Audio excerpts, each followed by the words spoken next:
ఈరోజు ABN channel వారు వివేకానంద రెడ్డి గారి యొక్క హత్య విషయమై ఆ హత్యా విచారణలో జరుగుతున్నటువంటి జాప్యం పైన వైఎస్ సునీతారెడ్డి గారు చేస్తున్నటువంటి పోరాటంపై నిన్న ఆమె తెలంగాణ హైకోర్టును ఆశ్రయించిన అంశంపై డిబేట్ నిర్వహించారు.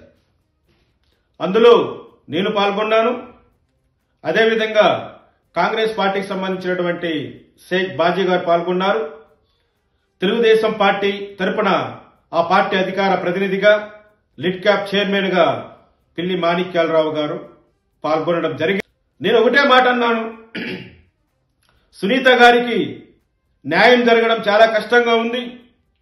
సునీత గారు ఈ కూటమి ప్రభుత్వం అధికారంలోకి రావడానికి చాలా ప్రయత్నించారు. ఒక ప్రభుత్వాన్ని మార్చి మరో ప్రభుత్వాన్ని తీసుకొచ్చారు. అయినప్పటికీ ఆమె కింది కోర్టు నుంచి ఢిల్లీ సుప్రీంకోర్టు వరకు కోర్టు చుట్టూనే తిరుగుతున్నారు. ఆమెకు కూటమి ప్రభుత్వం చేయూతనివ్వాలి, సపోర్ట్ చేయాలి, సిబిఐ వాళ్ళతో మాట్లాడాలి, ఆమెకు న్యాయం జరిగేలా చూడాలని నేను మాట్లాడడం జరిగింది. అంతేకాకుండా